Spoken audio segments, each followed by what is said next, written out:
ये कृष्ण जी, रामचंद्र जी, मतलब ये लोग महापुरुष मतलब हैं कि ईश्वर है, मतलब ईश्वर के मतलब समझते हैं इन लोगों को, जैसे रामचंद्र जी को, कृष्ण जी को जी।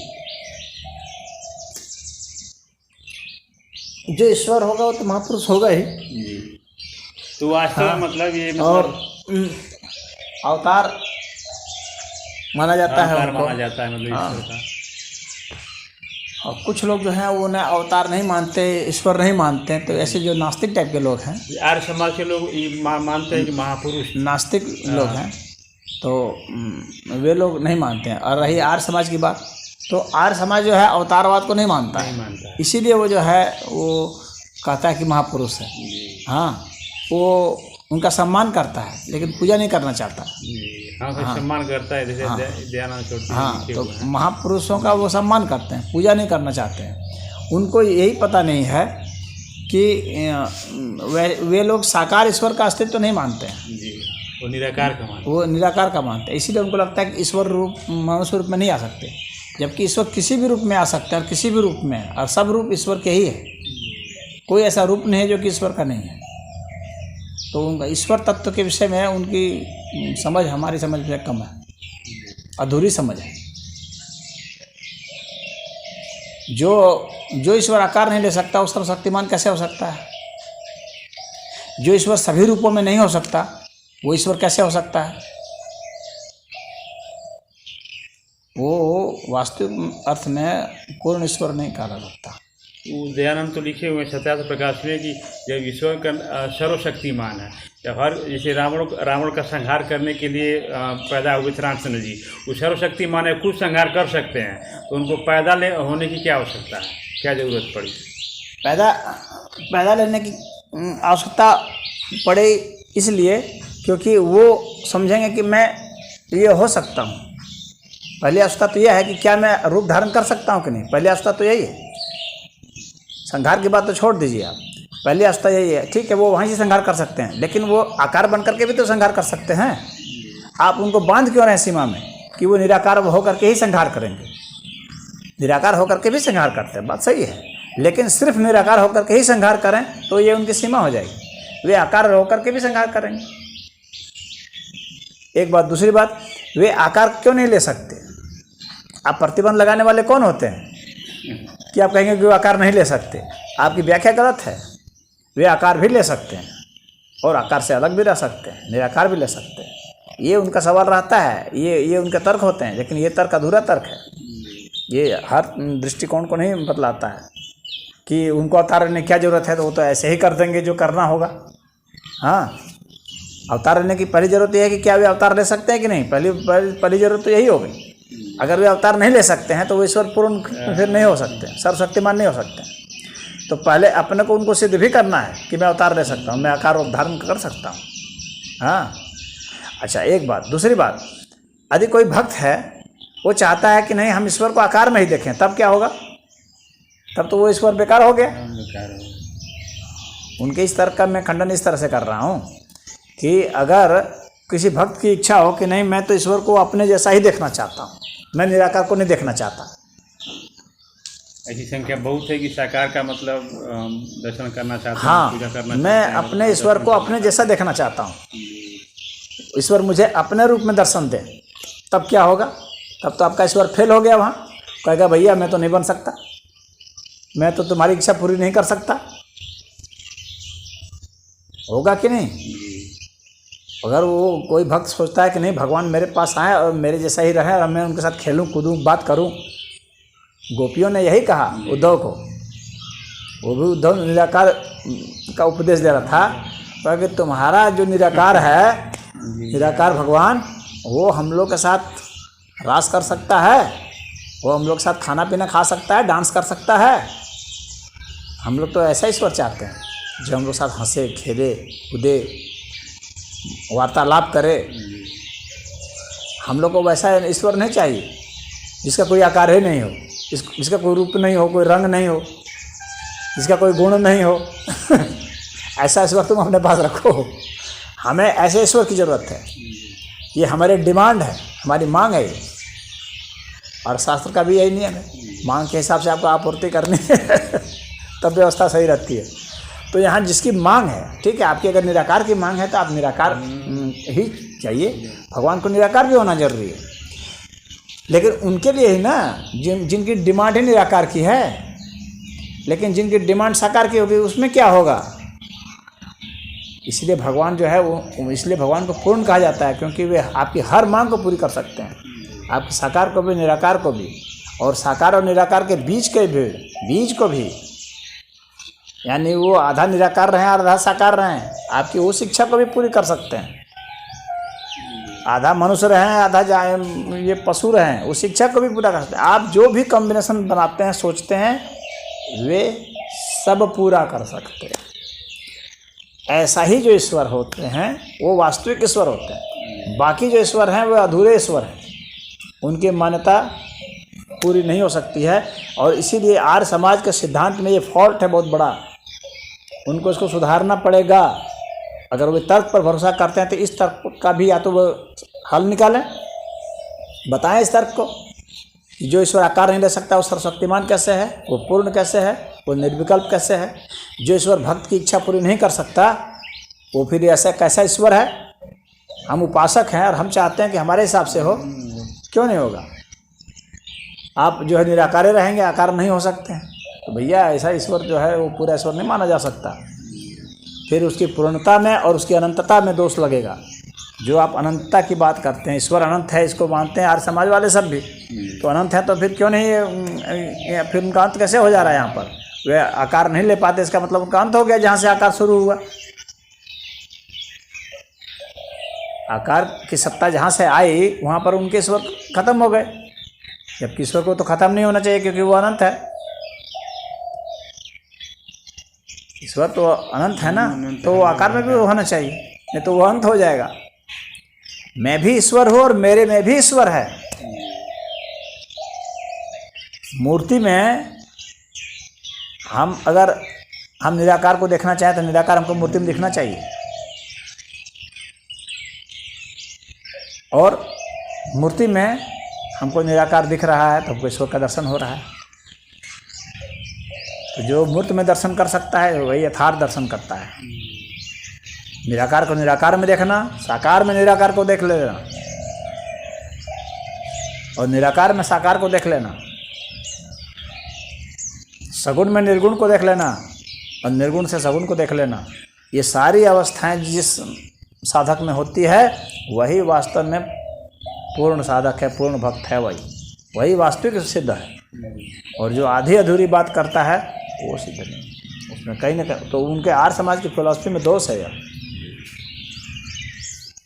मैं इसे दोष मानता हूँ, उनको पुनर्विचार करना पड़ेगा।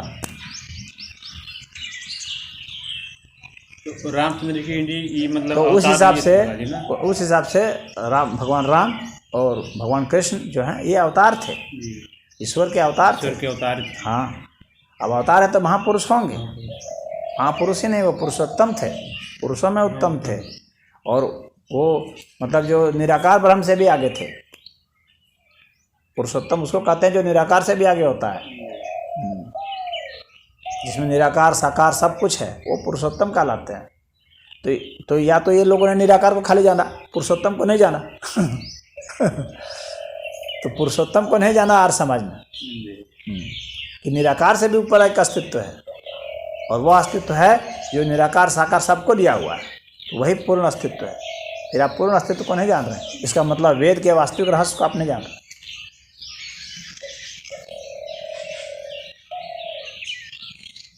वेद बहुत कठिन ग्रंथ है इसीलिए, हाँ, और उसके रहस्य में बहुत लोग कंफ्यूज कर जाते हैं, समझ नहीं पाते।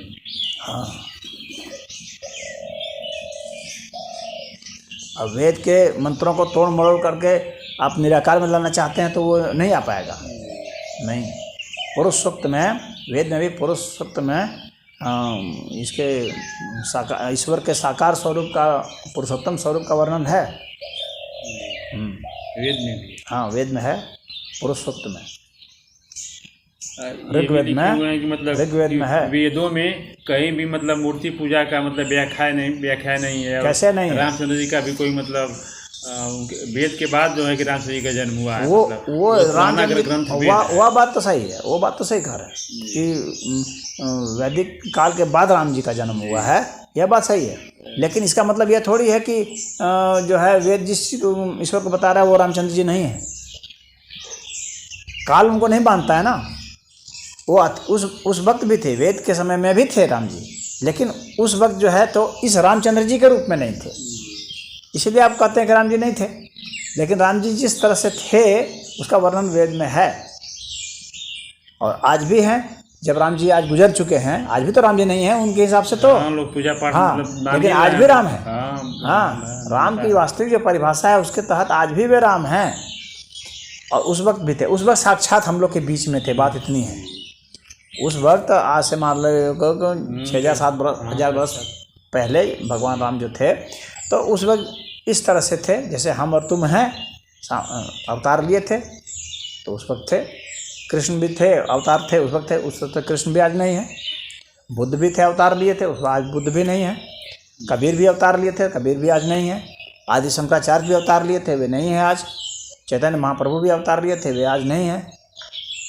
तो ये अवतारों की परंपरा चलती आ रही है, चलती रहेगी। तो भगवान अवतार लेते हैं, भक्तों के लिए अवतार लेते हैं।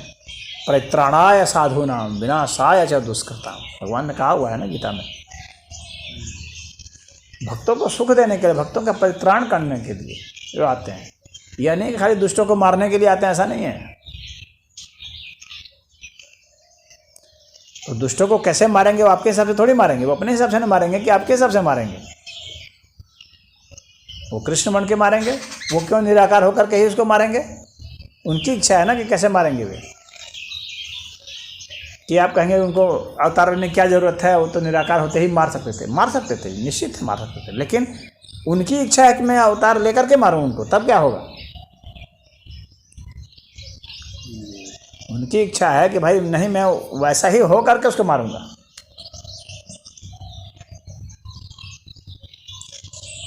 अब मैं आपको गोली मार सकता हूँ, उसका मतलब कोई जरूरी थोड़ी है गोली मारूं। मेरी इच्छा है कि नहीं, मैं ऐसा गर्दन दबा के मारूंगा तो उसमें मुझे ज़्यादा मज़ा आएगा, तो मैं गर्दन दबा के मारूंगा। उसके लिए मुझे आपके नज़दीक जाना पड़ेगा, आपको पकड़ना पड़ेगा।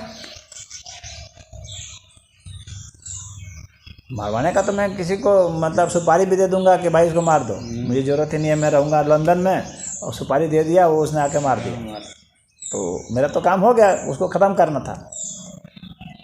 समझ रहे हो? हाँ, तो लिखेंगे लीला करने के लिए अपना, लेकिन अगर वास्तव में जो हमारी भावना जो प्रबल होती है और मारने का जो मज़ा है, वो तो नज़दीक जा कर के ही मारने का मज़ा है। जो हम पकड़ के मारेंगे, नोच नोच के मारेंगे उसको, वो तो हम सुपारी देकर मारेंगे तो वो मज़ा नहीं ना आएगा।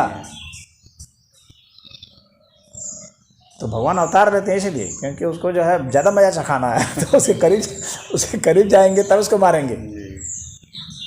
तो ये सब है बात। खाली इसकी नहीं है कि वो संहार कर सकते हैं वहाँ से, लेकिन स्पर्श करके जो संहार करेंगे, छू करके करेंगे, उसको मुक्का मार मार करके जो मारेंगे, वो बात नहीं ना होगी उसमें। ये बहुत लोग होते हैं, इस रामायण पढ़ते हैं रोज। तो हमें तर्कों को हर तरीके से समझना चाहिए। यह नहीं कि खाली हाँ उस संहार कर सकते हैं, उनको उतारने की क्या ज़रूरत है, क्यों नहीं ज़रूरत है। वो चाहते हैं कि उसके हम आँख निकाल के मारें, उसका कान काट के मारें, उसकी हथेली निकाल के मारें, तो और उसको हम अपने शरीर के हिसाब से मारें, उसी के जैसा हो करके मारें, तो उसका एक दूसरा वो, तो वह उनकी इच्छा है। आपकी इच्छा के हिसाब से वो थोड़ी चलेंगे। ईश्वर सत्ता जो है वो अपने हिसाब से चलेंगे, आप उसके हिसाब से नहीं चल रहे हैं। तो बहुत लोग और ये सब ये इस बात को भी गलत बोलते हैं कि वेद में जो है इसका जिक्र नहीं है साकार ईश्वर का, ऐसा गलत बोलते हैं। पुरुष सूक्त में साकार ईश्वर का है जिक्र।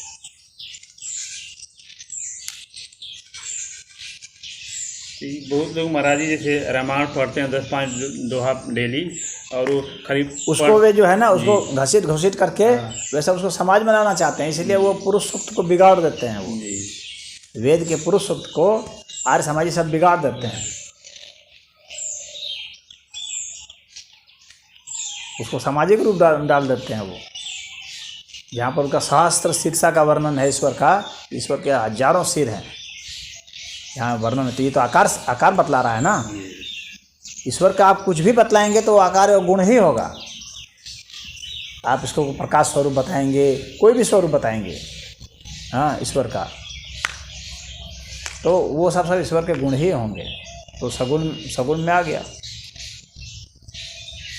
गुण हुआ ना जी हाँ। तो वो सगुण में आ गया। गुण जब भी होगा तो आकार वाला होगा।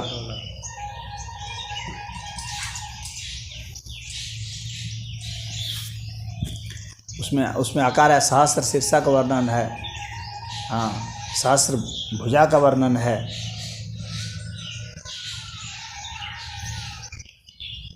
कहा गया ना पदभ्याम सुदृढ़ ब्राह्मणो वस् मुखम आसीत बाहुराजन्यः कृतः गुरु तदस्य यद वस्यः पदभ्याम सुदृढ़। ये पुरुष सूक्त का है मंत्र।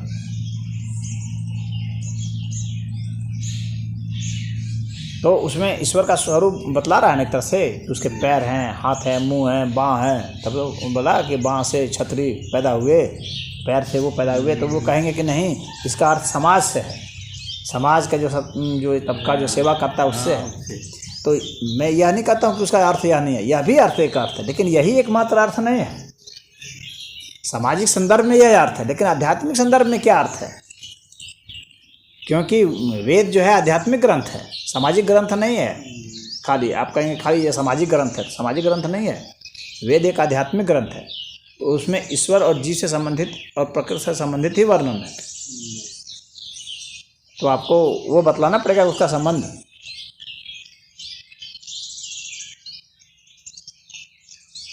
ईश्वर के पैर को आप खराब मान रहे हैं क्या?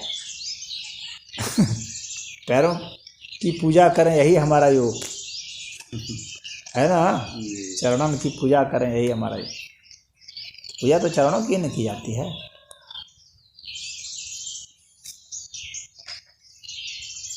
आप कहेंगे कि ईश्वर निराकार है, जरूर है निराकार, इसमें कोई किसी को इनकार थोड़ी है कि निराकार नहीं। लेकिन इतराज यहीं पर है कि आप सिर्फ निराकार को मान रहे हैं, और वह फिर अधूरापन है।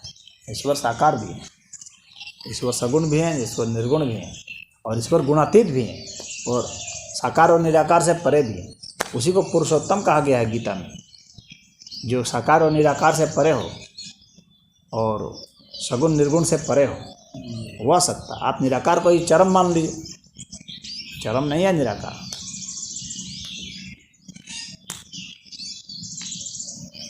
निराकार शब्द ही अपने आप में जो है आकार का खाली विपरीत बोध कराने वाला सिद्ध होता है। बिना आकार के आप निराकार शब्द बना भी नहीं सकते, आप शब्द ही नहीं बना सकते, कल्पना कॉन्सेप्ट ही नहीं आएगा।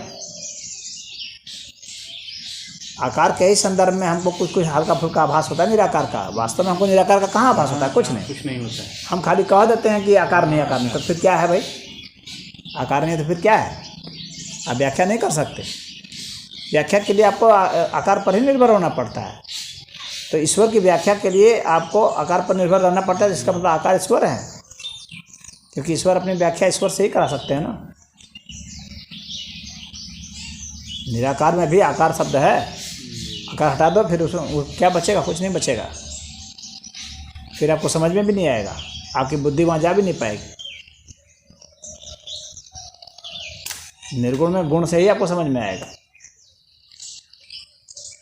तुलसीदास भी लिखे हैं रामायण में कि निगुण और सगुण दोनों को जो है कि हाँ वो ठीक लिखे हैं। ऐसा जो कहता है कि सगुण भी है, निर्गुण भी है, और सगुण और निर्गुण से परे भी है, इस बात को भी जो कहता है गुणातीत हैं वे।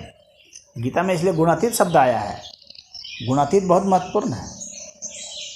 कालातीत शब्द आया है, काल से परे, समय से परे, वह महत्वपूर्ण। जितने भी तीत शब्द आते हैं यही सबसे ज़्यादा महत्वपूर्ण है। यही पुरुषोत्तम अवस्था को बतलाने के लिए है।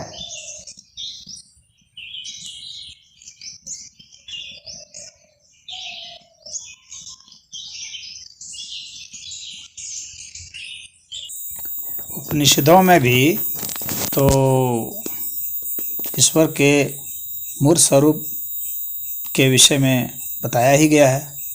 जैसे बृहदारण्यक उपनिषद में है, द्वे वा ब्रह्मणो रूपे मूर्तम चैव अमूर्तम च मर्त्यम च अमृतम च स्थितम च यच्च त्यच्च। तो स्पष्ट कह रहे हैं कि ब्रह्म के दो रूप हैं, मूर्त और अमूर्त, मर्त्य और अमृत। तो ऐसा कैसे कहेंगे कि नहीं है? तो यदि शास्त्र को मानते हैं तो इस बात को तो मानना ही पड़ेगा। अगर सनातन धर्म के हिसाब से भी देखें, ब्रह्म सूत्र में भी कहा गया है न स्थानतो अपि परस्य उभय लिंगम सर्वत्र ही। अर्थात जो है वह उभय लिंगी, यानी निराकार साकार, निर्विशेष अविशेष, निर्गुण सगुण, ये सब है। तो उपनिषदों से भी तो स्पष्ट वर्णन आता ही है। और वेद की बात है तो वेद में भी ऐसा वर्णन है, जैसे कि उपनिषद में मांडुक्य उपनिषद में स्पष्ट है कि प्रणवो ही अपरम ब्रह्म प्रणवस्य परः स्मृतः। यानी ईश्वर जो है अपर ब्रह्म भी है और पर ब्रह्म भी है। अपर अर्थात साकार सगुण वाला। तो स्पष्ट कहा गया है। नृसिंहोत्तर उपनिषद है, उसमें भी कहा गया है ब्रह्मैविदं सर्वम, यह सब ब्रह्म ही है, जितना कुछ है सब ब्रह्म ही है।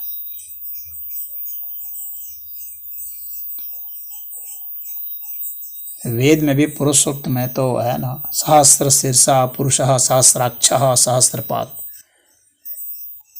तो यहाँ पर ये तो बताया गया है कि उसके हजारों सिर हैं, यानी कहने का मतलब है कि अनंत सिर हैं। हजारों तो यहाँ पर एक अलंकारिक रूप में है, कहने का मतलब है कि असंख्य है। सहस्राक्ष है, असंख्य आँखें हैं, सहस्र पैर हैं। तो इसमें यहाँ पर तो साकार स्वरूप को बतलाया ही गया है। तो ये जबरदस्ती कहना कि नहीं बताया गया है, और ऋग्वेद में भी बताया गया है।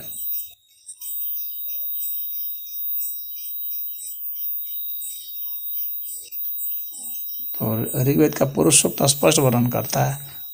और कोई भी वेद की कोई भी ऋचा जो है तो उसमें गुणों का वर्णन है।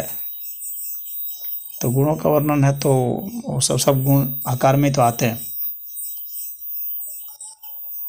सर्वोपनिषद में है ब्रह्मार्पणम ब्रह्महि ब्रह्माग्नो ब्रह्मणाहुतम ब्रह्मेव तेन गंतव्यम ब्रह्म कर्म समाधिना। यही गीता में भी है, सेम टू सेम यही मंत्र है, यही श्लोक कि ब्रह्म जो है, जो हवि भी ब्रह्म है, अग्नि भी ब्रह्म है, उसमें अर्पित कर रहा हूँ ब्रह्म में ही, ये ब्रह्म को ही जा रहा है। तो स्पष्ट बतला रहा है कि हम जो कुछ भी करते हैं ब्रह्म में करते हैं, जो कुछ भी है ब्रह्म में ही है। कौसत्य उपनिषद में भी स्पष्ट वर्णन है कि उसमें इंद्र कहते हैं कि जो है तुम आयु और अमृत मान करके उपासना करो। उपासना के विषय में भी कहते हैं। इंद्र ने कहा कि मैं ज्ञान स्वरूप हूँ, और उस वायु और प्राण को आत्मयुक्त हो, मैंने जो उसे जाना है, तो तुम मुझ इंद्र को अमृत मान करके उपासना करो, पूजा करो। तो यह तो वर्णन है। स होवाच प्राणो अस्मि प्रज्ञात्मा त माम अमृतम इत्योष स्वायु प्राणः। तो वर्णन तो क्या हुआ है, अब उसमें से अपने मन मुताबिक ही लोग वर्णन चाहते हैं, अपने फिलॉसफी के हिसाब से ये शब्दों को चुनना और फिर उसको तोड़ मोड़ कर देना, ये बात दूसरी है। परंतु जहाँ तक शास्त्र की प्रमाण की बात है तो शास्त्र में प्रमाण भरपूर है, अन्यथा ये बात आती कहाँ से? ये सारी बातें आई कहाँ से? गीता में भी है, उपनिषद में भी है, वेद में भी है। अब वे लोग उसको नहीं मानते हैं, वो अपने हिसाब से कहते हैं। भाई अनंत रूप का मतलब क्या हो गया? अनंत रूप का वर्णन, अनंत रूप का मतलब सब रूपों में, विश्व रूप मतलब सभी रूपों में है। तो यहाँ पर तो रूप का वर्णन है, रूप का मतलब आकार हो गया।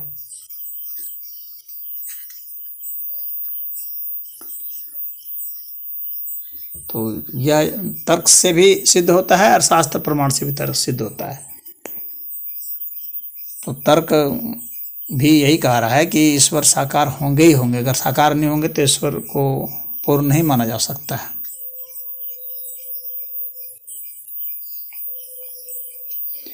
ब्रह्म संहिता में है अद्वैतम अच्युतम अनादिम अनंत रूपम। अद्वैतम अच्युतम अनादिम अनंत रूपम। तो यह स्पष्ट बतला रहा है कि वह अद्वैत है, उसका पतन नहीं हो सकता, वो अनादि है, उसका कहीं उसकी शुरुआत नहीं है, कहीं वो अनंत रूपों में है। तो ब्रह्म संहिता भी शास्त्र में आता है, उच्च स्तर का ग्रंथ है।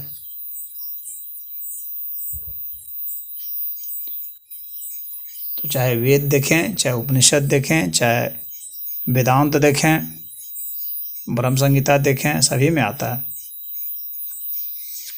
जैसे कि वेदांत दर्शन में एक है अभिव्यक्तेर इत्यास्मरथ्य। ये वेदांत दर्शन में कहा गया है कि ब्रह्म का प्राकट्य होता है, ऐसा आस्मरथ्य मानते हैं। इसका अर्थ यही है। तो वेदांत दर्शन भी यही कह रहा है और होना भी चाहिए। यदि नहीं होगा तो फिर उसका क्या मतलब रह जाएगा। फिर ईश्वर तो एक देशी एक क्षेत्रीय ईश्वर हो जाएगा कि वो एक ही अवस्था में, एक अवस्था ईश्वर हो जाएगा। तो हम ईश्वर को एक अवस्था में बांध देंगे कि निराकार अवस्था ईश्वर है, जबकि ईश्वर जो है वो सर्वावस्था वाले होने चाहिए। जैसे एक क्षेत्रीय ईश्वर होता है, एक देशी ईश्वर होता है, किसी का ईश्वर सातवें आसमान पर खाली रहता है, तो वह ईश्वर एक देशी ईश्वर हो गया। अब कहते हैं कि ईश्वर को, जैसे आर्य समाज वाले कहते हैं सर्वव्यापी है, तो सर्वव्यापी है तो सभी में वो रहता है। तो फिर यहाँ एक दोष होता है ना कि सभी में रहता है लेकिन वो सब तो नहीं है, और जब तक वो सब नहीं होगा तब तक दोष हो जाएगा। अगर वो जगह में रहता है इसका मतलब हो जाएगा कि जगह ईश्वर नहीं है। फिर कण में रहता है इसका मतलब कण ईश्वर नहीं है। रोम में रहता है इसका मतलब रोम में ईश्वर रहता है तो रोम ईश्वर नहीं है। तो फिर तो यह एक दोष हो गया कि वह कुछ नहीं है। तो हम उसे यह नहीं कह सकते हैं कि वह फिर पूर्ण है। तो सर्वव्यापी कहेंगे तो इसका मतलब सब जगह व्याप्त है। तो फिर जगह क्या है? फिर जगह क्या कोई और अस्तित्व है इसका मतलब? यदि जगह ईश्वर नहीं है तो फिर जगह का एक और अस्तित्व सिद्ध हो गया, तो ईश्वर का विकल्प हो गया। फिर जगह में ईश्वर समाप्त हो जाएगा, फिर जगह की अपनी कोई सत्ता सिद्ध हो जाती है। तो इस तरह से इसमें तर्क के दोष आ जाते हैं। तो परमात्मा को आपको कहना पड़ेगा, बताना पड़ेगा कि परमात्मा ही सब कुछ है, परमात्मा के सिवा कुछ नहीं है।